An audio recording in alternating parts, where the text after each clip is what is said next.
नमस्कार दोस्तों, आपका स्वागत है हॉरर कहानी चैनल पर। दोस्तों, यह कहानी दोस्तों के साथ तो यह घटना 4 सीधे साधे लड़कों के साथ घटी थी। एक का नाम था सौरभ, एक का नाम था हर्ष, एक का नाम था रघु और एक का नाम था अमृत। यह चारों ही प्लान बनाते हैं कि क्यों ना अहमदनगर घूमने के लिए चले। जी हाँ, यह लोग अपने अपने घर में परमिशन लेते हैं। मुंबई के ही रहने वाले थे, लेकिन यह अहमदनगर वाला जो गांव था, यहाँ से ये लोग काफी दूर रहा करते थे। अपने अपने घर में परमिशन लेने के लिए जाते हैं तो सभी के घर वाले उनको जाने से मना कर देते हैं कि क्यों भाई, तुमको अहमदनगर घूमने के लिए क्यों जाना है, कहीं और चले जाओ। नहीं नहीं, कहीं और नहीं, कहीं नहीं जाना है, सब कैंसिल। तुम्हारा गर्मी का टाइम है यार, कहाँ घूमने के लिए जाओगे। ऐसा बोल के अलग अलग रीजंस देखे, सबके घर वालों ने सबको घूमने जाने से मना कर दिए। लेकिन फिर जब यह चारों ने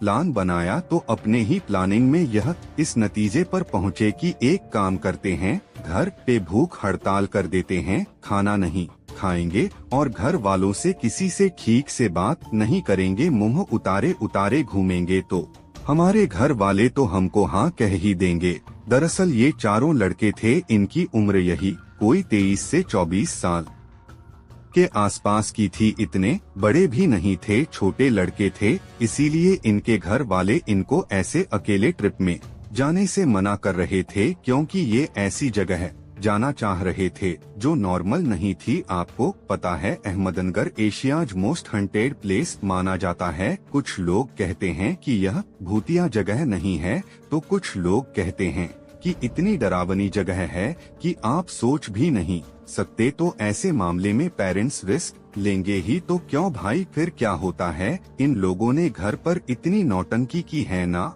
तो सभी के घर वालों ने धीरे धीरे करके हाँ बोलना शुरू कर दिए। बस फिर क्या था, अपना जो सौरभ था, सौरभ के पास खुद की कार थी। सौरभ ने बोला, मेरी कार से चल पड़ेंगे जहाँ पर यह लोग रहते थे, जिस गांव में यह लोग रहते थे। इनके गांव से लगभग 4-4.5 घंटे की दूरी पर था अहमदनगर। यह लोग इसकी गाड़ी में सवार हुए एक पर्टिकुलर डेट में, जब इन लोगों ने डिसाइड किए हुए थे, और घर से यह कोई 11 बजे के आसपास यह लोग अहमदनगर जाने के लिए निकल गए। बताओ, इनकी जाने की टाइमिंग भी कितनी गलत थी। शाम को क्या घूम लेते, क्योंकि अहमदनगर तो नॉर्मली 7:30 बजे तक बंद हो जाता है। सूर्यास्त के बाद अहमदनगर में घूमने का जो परमिशन है वह नॉर्मली ऐसे मिलती नहीं है। फिर जो लोग घुसते हैं वह चोरी से चुपके से घुसते हैं। तो भाई ऐसा ही हुआ। अब यह लोग निकल तो गए, रास्ते में रुकते रुका गए, टाइम पास करते हुए गए, और यह लोग अहमदनगर पहुँचे हैं 7:30 बजे के आसपास ही। हालांकि घर वालों को इन लोगों ने दिखाए हुए थे कि हम जल्दी पहुंच जाएंगे और दोपहर में ही घूमेंगे। यह जानबूझ के वहां पर लेट पहुंचना चाह रहे थे। जब अहमदनगर का जो गेट है वह बंद होता आ गया, तब यह लोग गए हैं और फिर अंदर जाकर यह लोग लिटरली छुप गए। जी हाँ, अब वहां पर चौकीदार जो लोग होते हैं ना, वो चिल्लाते हैं कि कोई भी रुका है तो बाहर निकलो, यह बंद होने का समय है। इनको मालूम था ऐसा होगा, इसलिए यह लोग अंदर जाकर छिप गए थे। अंदर थोड़ी देर टाइम पास करने के बाद इन लोगों ने यह पाए कि अब अहमदनगर का मेन गेट बंद हो चुका है और केवल हम 4 दोस्त लोग ही अंदर हैं। तो चलो, बढ़िया मजे हो गए हैं।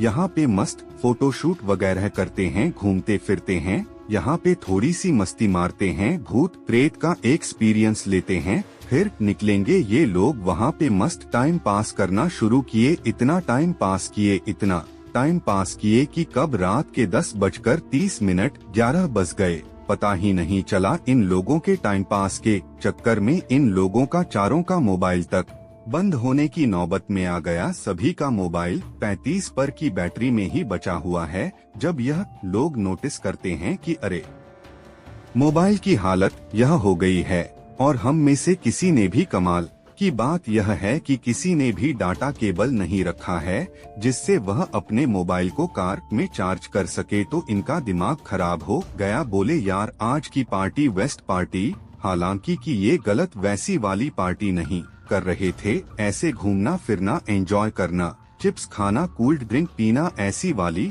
पार्टी कर रहे थे।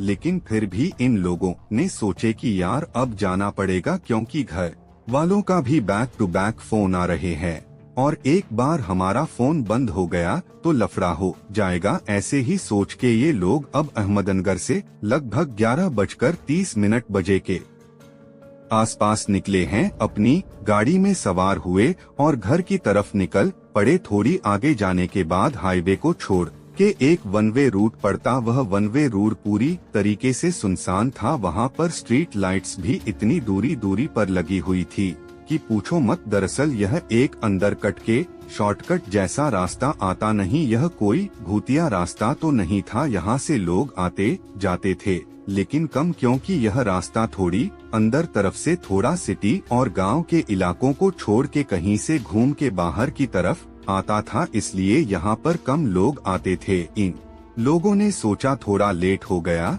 तो उसी रास्ते से ले लेते हैं। और पर हर भूतिया स्टोरीज के जैसे, हर भूतिया कांड के जैसे यह कोई नकली कहानी नहीं है, सचमुच में हुआ। इन लोग की गाड़ी वो जो रास्ता था, जिस छोटे वाले रास्ते से ये लोग आ रहे वन वे रूट, वहाँ पर बंद पड़ गई। बोले कि ये क्या हो गया यार, गाड़ी अचानक से बंद कैसे पड़ गई। और मुसीबत वाली बात सबसे बड़ी यह हुई कि इसी टाइम यह चारों का मोबाइल भी स्विच्ड ऑफ हो चुका, क्योंकि जब अहमदनगर से निकल रहे थे 35 की बैटरी थी। थोड़ा चला लाते हुए, टाइम पास करते हुए, फोटो सेल्फी करते हुए आए हैं। मोबाइल हो गया सबका बंद और गाड़ी भी बंद। अब करें तो करें क्या। चलो गाड़ी से उतरते हैं, बोनट खोल के देखते हैं, कुछ समझने की कोशिश करते हैं। हालांकि इतनी समझ चारों को नहीं थी कि गाड़ी बंद पड़ जाए तो करना क्या है, लेकिन फिर भी फिल्मों में देखे हुए हैं तो खोल खोल के देख रहे हैं कि यार हम शायद ठीक कर पाए, पानी डाल दे तो ठीक हो जाए। फिल्मों में जैसे होता बहुत की फिल्मों में की गाड़ी खराब हो जाती तो फिर एक आदमी पानी लेने के लिए जा आता दूर कहीं तालाब के पास। वो पानी लेकर जब तक लौटता तब तक कार में जितने भी लोग सवार थे सभी लोग भूत की चपेट में आने की वजह से मर चुके हैं। यहाँ पर ये लोग ऐसा सोच रहे थे, लेकिन यह कोई फिल्म नहीं चल रही थी, यह चल रही थी सच्चाई, एक्चुअल रियलिटी। एक्चुअल रियलिटी में तो इनको मालूम ही नहीं था कि पानी भी कहाँ भरना है, कार में सिर्फ चलाना आता था। फिर क्या था, यह लोग सोचे कि धक्का मार के कैसे भी करके चलेंगे, लेकिन यह गाड़ी है कि बढ़ने का नाम नहीं ले रही है। फिर इतने में सौरभ बोलता है कि रुको, मेरा मोबाइल यार ऐसे बंद नहीं हो सकता, शायद वो वापस से चालू हो जाए, क्योंकि कई बार हुआ है कि मेरा मोबाइल बैटरी डाउन होने की वजह से बंद हो जाता और फिर उसको 1-1.5 घंटे बाद मैं वापस से चालू करता हूँ तो थोड़ा चालू होता है, 1% बैटरी फिर से दिखा देता है। मैं एक बार चालू करके देखता हूँ और फटाक से फोन लगाऊंगा किसी को भी अपने घर पे मदद मांगने के लिए कि यार हमारी गाड़ी खराब हो गई है और यहाँ से तो कोई और दूसरी गाड़ी आ रही जा रही भी नहीं है, हमको किसी की मदद भेज दो। ऐसा बोल के अपना मोबाइल उठाया है और लिटरली ऑन करने की कोशिश किया, मोबाइल हो गया ऑन। बोले कि फट फट फट तू अपने पापा को फोन लगा, तुम्हारे घर पे एक और गाड़ी है, किसी के हाथ से भेजेंगे या फिर खुद आ जाएंगे। उसने अपने घर पर फोन लगाया, पापा ने बोले कहाँ पर है, इसने बताया यहाँ पर हूँ। पापा भड़क गए, बोले कि तू पागल हो गया है क्या, उस रास्ते से क्यों आ रहा है, सीधे सीधे हाईवे वाला रूट था, वहाँ से आना था ना। अभी जितनी भी जल्दी हो तुम लोग वहाँ से निकलो, गाड़ी को छोड़ो, गाड़ी को लॉक करके वहाँ से निकल जाओ, अपन दिन में देख लेंगे, क्योंकि भाई वह पूरी तरीके से सुनसान रहता है और वहाँ पे चोर डाकू लोग का बहुत खतरा रहता है। रात तो वहाँ पर गाड़ी को घेर लेते हैं और लोगों को लूट डालते हैं, कई बार तो लोगों को कंफ्यूज करते हैं। वह लोग कोई बच्चा भेज देंगे लिफ्ट मंगवाने के लिए, कोई लड़की भेज देंगे लिफ्ट मंगवाने के लिए और कार वहाँ पे रोके तो उनका गिरोह पूरा आ जाता है। ऐसी हरकतें होती है वहाँ पर, और तुम लोग वहाँ पर गाड़ी घुसा दी और वहाँ पर अपनी गाड़ी खराब कर लियो। अभी की अभी निकलो, कोई भी साधन देखो, मैं नहीं जानता, नहीं तो घर तुझे बताता हूँ, जीवन में कभी गाड़ी चलाने को नहीं दूंगा। ये टेंशन में आ गया, बोला ठीक है पापा ऐसा मत बोलो, हम लोग निकल रहे हैं। गाड़ी वाड़ी लॉक की, अपने दोस्तों को सारी बात बताया और इतने में फिर से मोबाइल बंद हो गया। ये लोग थोड़ी पीछे की तरफ निकलने लगे कि यार जहाँ से हम लोग इस रास्ते में घुसे हैं एटलीस्ट उस तरफ वापस से जाते हैं तो हो सकता है हमको कोई बस वगैरह मिल जाए, क्योंकि जहाँ पर ये रास्ता एंड होगा हम लोग सीधे सीधे गए तो मालूम नहीं ना कि कितनी देर बाद एंड हो रहा है।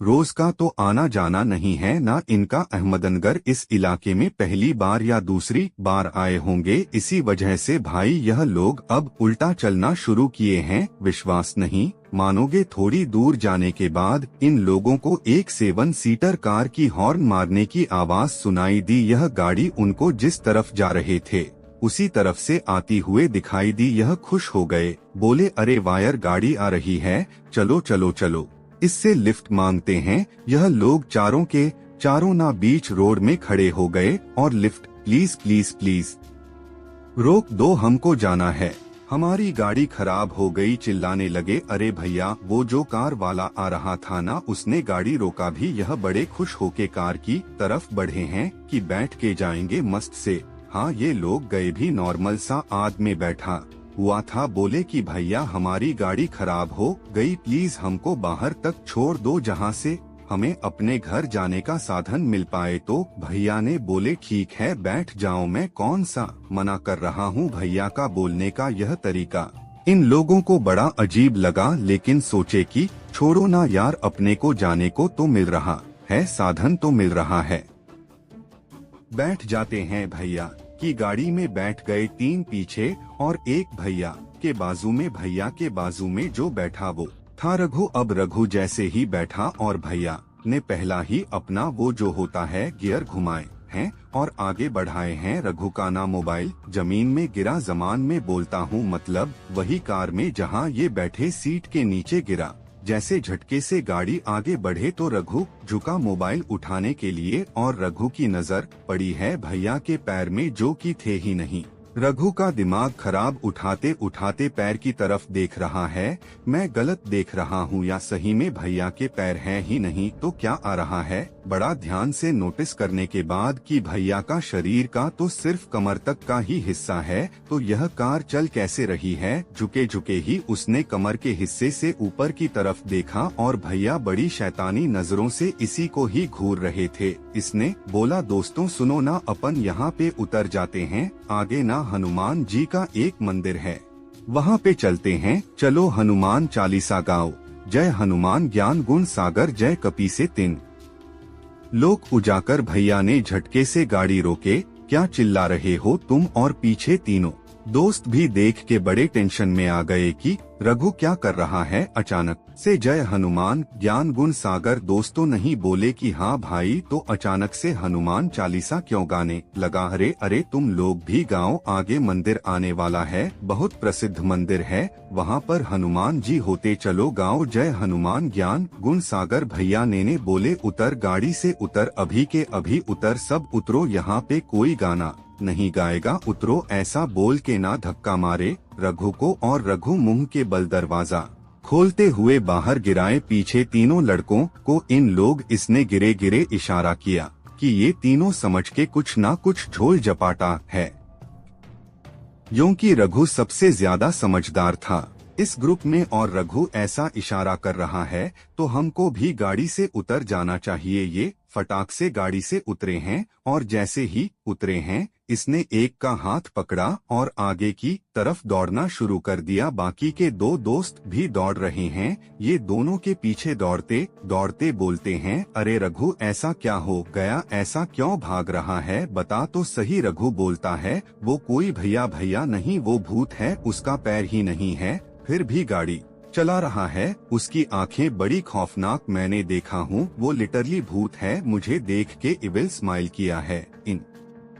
लोगों ने बोले ले भाग सब चिल्लाओ जय हनुमान ज्ञान गुण सागर जय कपी से 3 लोग हो जा चिल्लाते हुए भाग रहे भैया। जितनी हनुमान चालीसा आ रही है उतना आप विश्वास नहीं करोगे, मैं मजाक नहीं कर रहा हूँ। ये लोग थोड़ी आगे गए हैं, अचानक से क्या नोटिस करते हैं कि वो गाड़ी तो इनका पीछा कर रही है। जिस तरफ भाग रहे रोड में गाड़ी उसी तरफ आ रही है। किस्मत वाली बात यह थी वो गाड़ी एकदम स्लो चला रहा था। वो भूत गाड़ी स्लो चला रहा था और इन्हीं के पीछे अब ये इधर भागे तो कार इधर जाए, अब ये इधर भागे तो कार इधर जाए, इधर भागे तो कार इधर जाए। इतने में रघु क्या बोलता है कि अब पीछे पलटकर मत देखो, तेजी से भागो, तेजी से भागे भागे और थोड़ी देर बाद अमृत ने पीछे पलटकर देख लिया। अमृत ने क्या पाया, अरे कार तो हमारे पीछे है ही नहीं।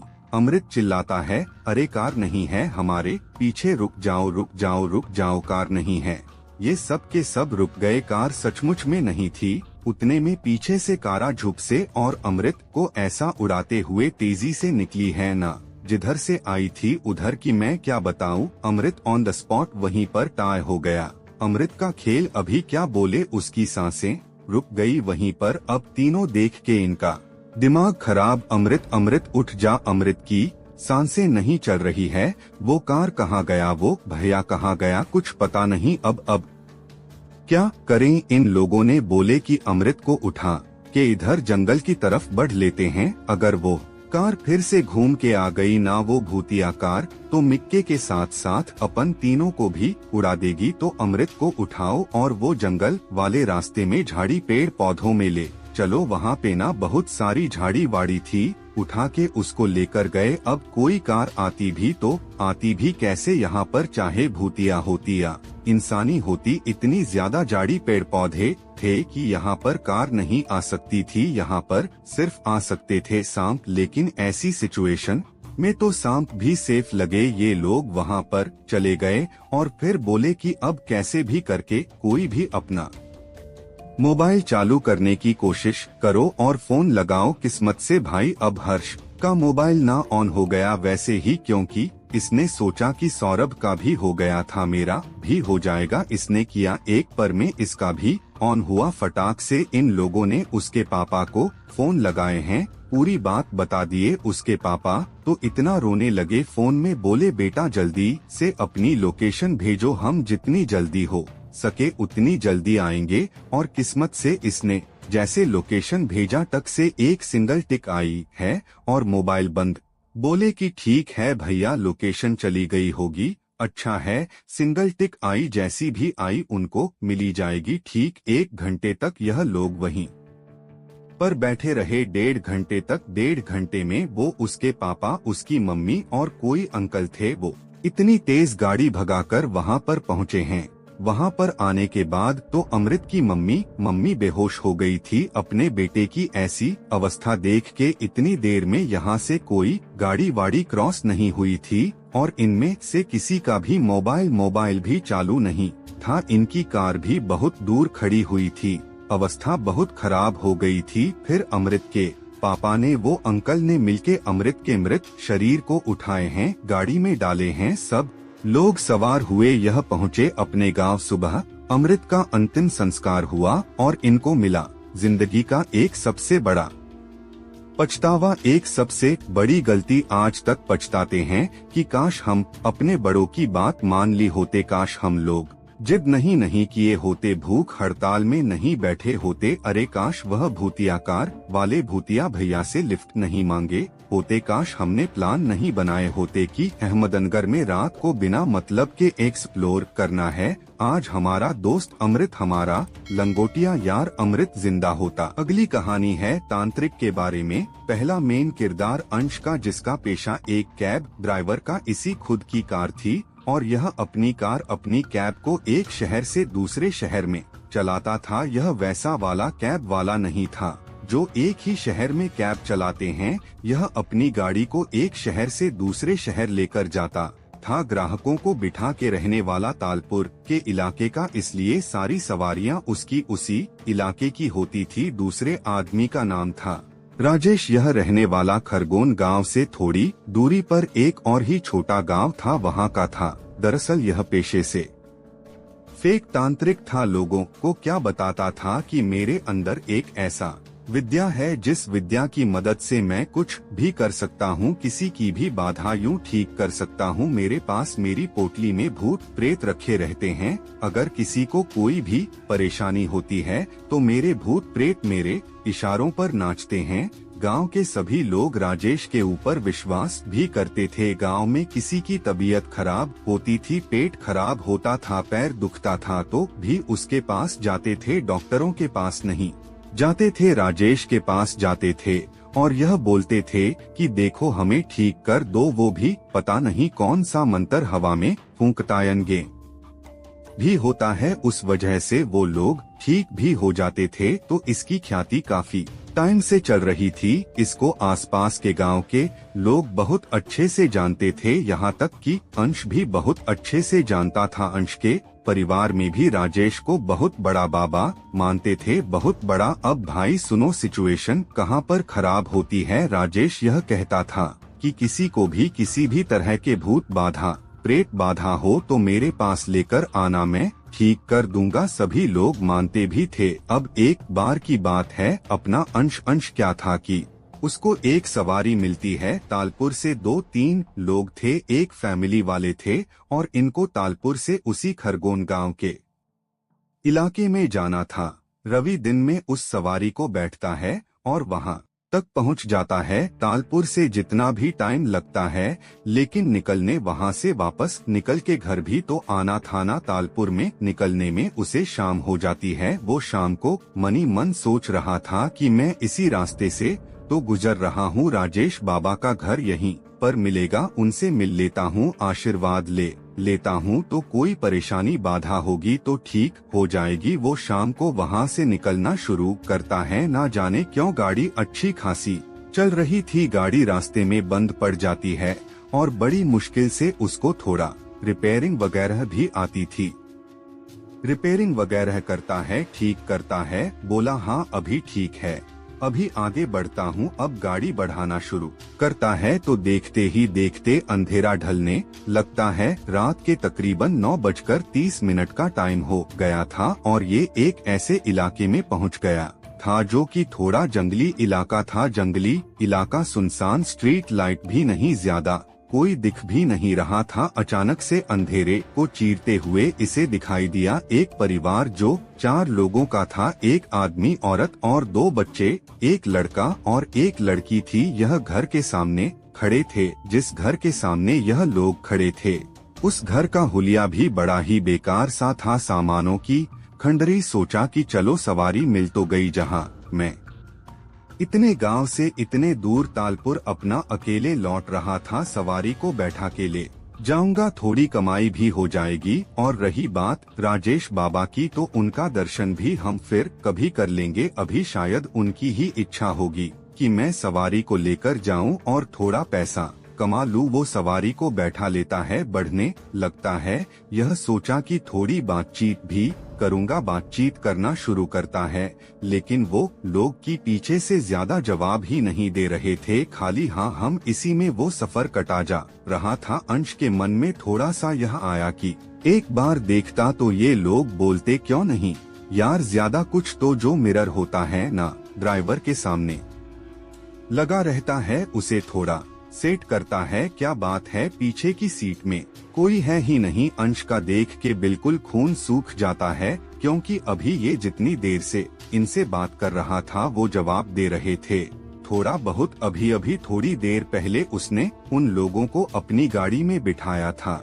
इसको कुछ समझ में नहीं आता है कि ये लोग तो थे और हैं तो मुझे दिखाई क्यों नहीं दे रहे हैं। पूरी तरह से ब्लैंक गाड़ी चलाते चलाते यह उस गांव में पहुंच गया था जिस गांव में राजेश बाबा का घर था। उसी गली से यह क्रॉस कर रहा था। यह समझ गया कि पक्का यह कोई भूत बाधा है, कोई भूत है, भूतों का परिवार है कह लो। वो मेरी गाड़ी में आके बैठ गए हैं, सुनसान खंडरी से ही तो बैठाया था, अब कौन बचाएगा, बचाने वाली कोई और नहीं बल्कि राजेश बाबा ही होंगे। राजेश बाबा जो कि एक और पैसा अपना नया स्टार्ट किए थे। इन्होंने अपनी चाय की टपरी खोल लिए थे, ये चाय भी बेचते थे और लोगों को इस तरह से बेवकूफ भी बनाते थे।